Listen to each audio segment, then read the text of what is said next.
Lisa, wipe that stupid smirk off your face. Hey y'all, welcome back to my channel. My name is Lex and I would absolutely love it if you love this content, if you want to support the channel, if you want to support me, if you could like, share, comment, and subscribe. It really helps the videos to get out there. It really helps the algorithm to, catch these videos, throw them out there to more people. I do want to say a big hi to all of you guys that have come. I really have been gaining a lot of new subscribers from my Big Brother content. So I do want to say hi. It's so great to connect with other Big Brother lovers, where we can share our frustrations. Because girl, this video is mostly going to be about, it's going to be a feed recap, but we're going to have to talk about these feeds because we'll talk about it. But anyway, so it's great to connect with others of you. I'm so glad you guys are here. Thank you for subscribing. And hopefully you find some other content on the channel that you enjoy. As I said, I just finished doing Love Island USA, so you can go ahead and check that out. I will be back for the reunion that's happening August 17th or 19th.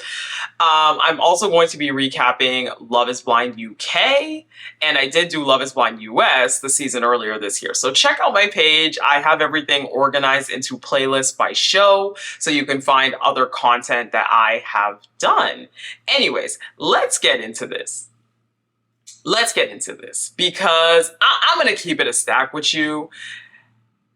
As entertaining as Angela is, if Angela is going to cause it to be at a point where every time she's in a room, the feeds go off, take her out. Take her out. Angela literally made the feeds unwatchable for like 2 days now. Saturday, I think the feeds were down for almost 8 hours. Take her out. Take her out. Take her out if that is what went on. So I just want to let you know this feed recap is going to be kind of weird, kind of sporadic. We don't really know where Chelsea is because there's been a lot of cutting. We've seen some conversations. So we're really picking back up with things. So let's just jump right into it. And we're literally just going to get to post Veto. So this is on Saturday, the 27th. This is on Saturday, the 27th, right? Let me make sure my dates are right. 27th was Saturday. Okay. Kenny wins the veto. Is anyone surprised? I feel like Kenny's going to have 9 lives in this game. This man is begging. I feel like Kenny is begging to get out of this house. But now I feel like Kenny got the fight back in him. I already said it before. I think Kenny's a sore loser. Like, I'm going to keep it real.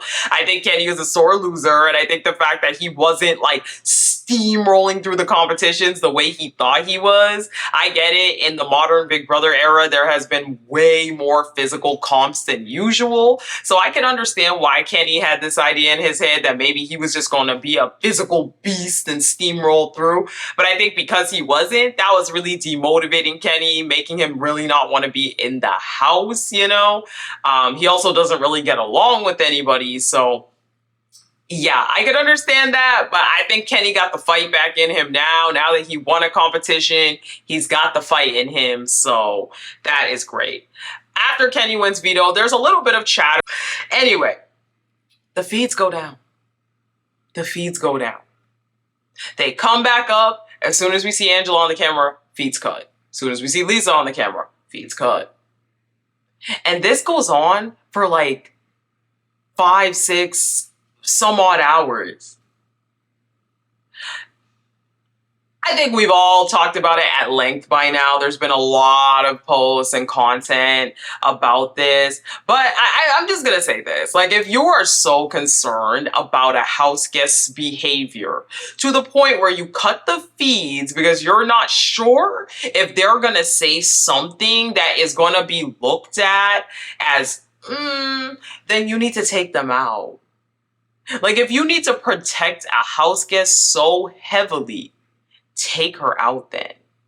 Because for me, I'm assuming that I'm going to be honest. I don't necessarily know that I believe that something crazy is even happening during these fights. I think they're typical fights, but I think because of the Crazy Eyes incident and the reception that was had online, there were people that were calling for Angela to be removed.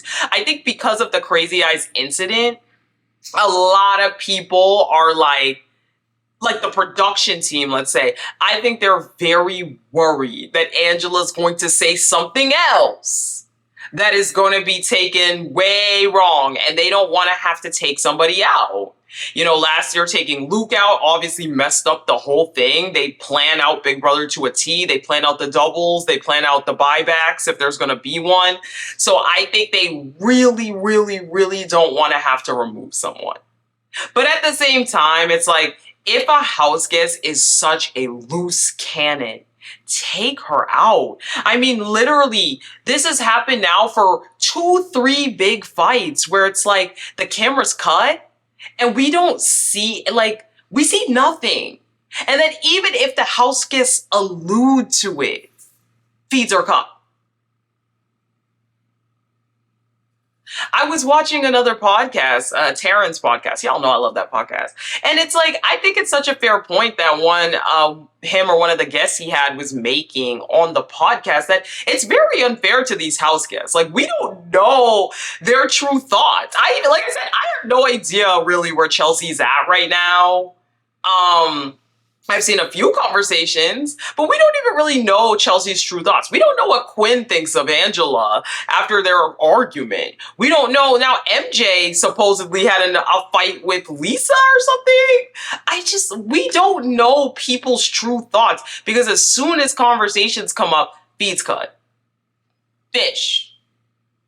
To me, I don't know. Like, I feel like I'm not even going to go on the tirade about we pay for that, but it's just like, if you're not going to have the show the way it's intended, then don't do it. Like, I don't know. And as I said, these people act like it is so challenging to cast people who are not problematic, and don't say problematic stuff. Like, I'm going to be honest, like, I don't know why this is so difficult for Big Brother. I really don't. But as I said, like, I don't know. If you're so worried about Angela, then why is she in the game? Like, nobody in the room is like, you know what, maybe we should just remove this lady. So anyways, sorry about the rant, y'all, but the feeds were off for a very, very long time. Now, the feeds come back, and of course, we don't know anything. All of the house guests are sitting in the backyard, chilling, and then it's Angela and Kenny inside. Kenny's, like, shouting out his wife and kids like he always does around 5. That even gets cut off the feeds. And then we get a scene of Angela literally sitting on the couch by herself, eating an avocado, crying.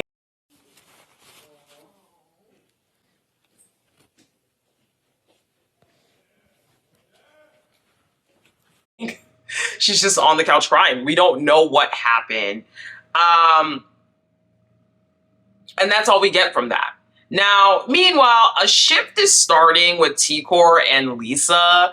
T-Core and Lisa start to have a few more conversations, and T-Core does start to realize that she's a bit upset that people are targeting Lisa, specifically for a lot of things that other people do. And this in particular is a lot about Tucker, because Tucker, he is literally making fun of Lisa every single day, talking about the edible glitter, talking about her habits when cooking, like she's licking spoons and stuff. But then it's also like people brought up that MJ does a lot of those behaviors and other people do certain things like that. So she does start to feel like Lisa is being maybe bullied a little bit, or that she just doesn't have anyone.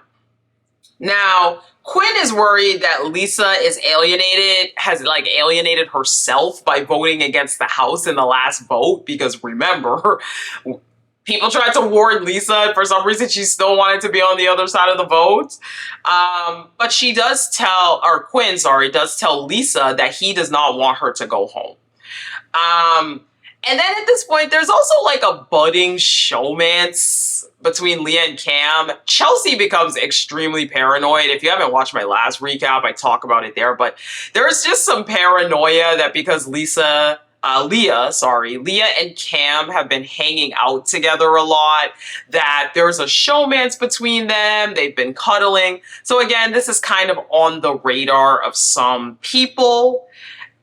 And then Tikor, we get more game from Tikor. So Tikor also thinks that Cam is a problem, and she's having a conversation now with Chemo about getting him out and potentially working with Tucker.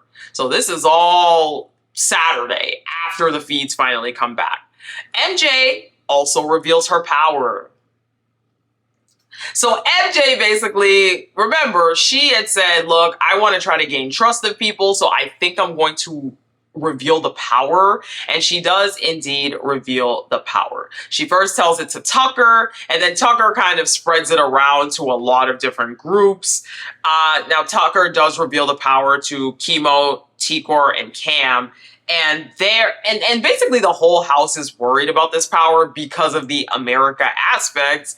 Obviously, it's not clear. Like, I'm still stuck on logistically how this is even going to work. You know, if there's going to be an America's vote, does she have to reveal it beforehand? We still don't know. The house guests don't know. Apparently MJ doesn't even know. So at this point, a lot of people don't really want to touch that veto. They really don't want to unleash that because obviously no one knows what's going to happen.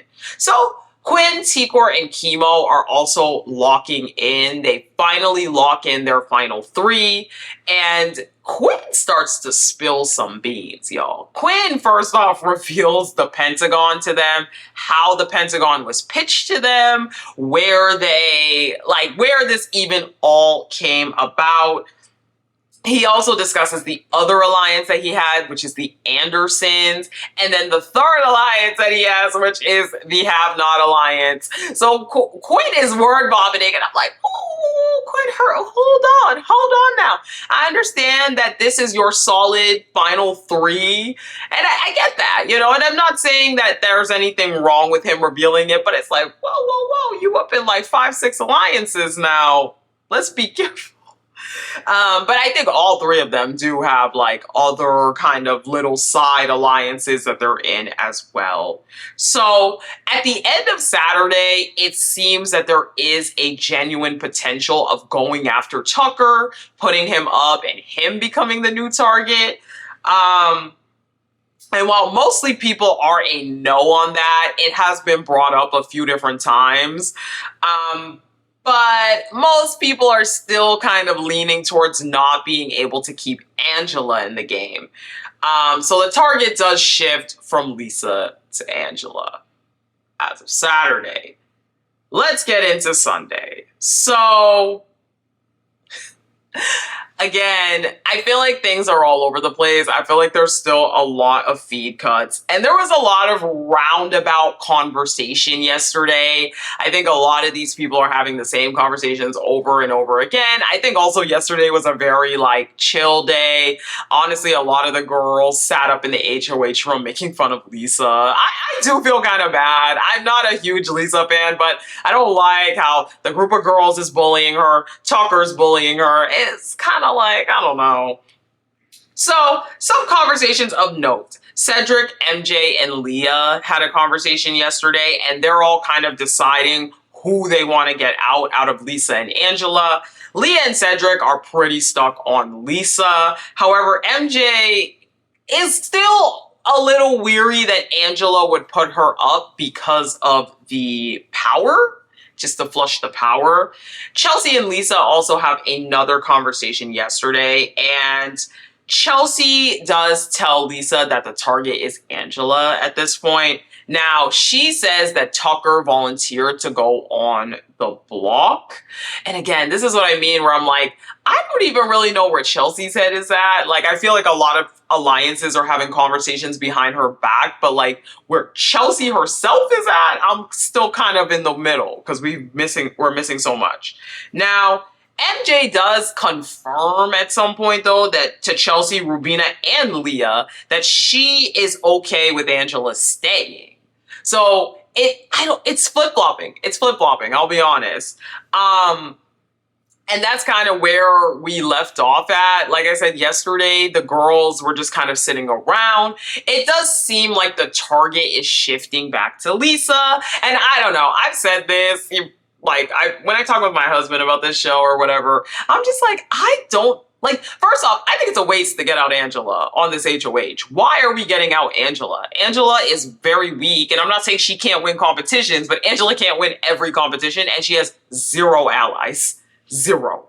Number 2, this house flops so quickly. All it takes is one person saying the wrong words, and the target flips again. Because remember, Chelsea and Lisa have had all those conversations where Chelsea seems to be on board, and now the target is flipping again. And Chelsea can't vote, so it doesn't really matter what exactly she thinks. It more so matters what the alliances around her think. So that's kind of where we're at with them being okay with Angela staying. Many people in the house being okay with Angela staying. Other things of note that happened yesterday. That you guys were still good. Quinn, come on. I can tell you're lying to me. That's literally what I told T-Core. I'm just trying to help you. Yeah, and I appreciate that, but... People are really fed up with Lisa and the glitter. A lot of people want to literally get the glitter and throw it out, and I've already said my take on it. I just don't think that you should be putting things on people's food that they didn't ask for.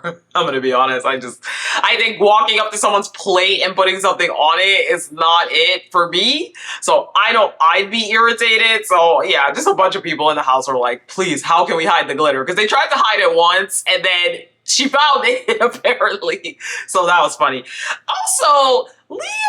So like I said, a lot of the girls, it was like Brooklyn, Leah, MJ. By the way, MJ and Leah have not left Chelsea's side. Like, those two are literally on Chelsea like 2 little puppies. It's crazy.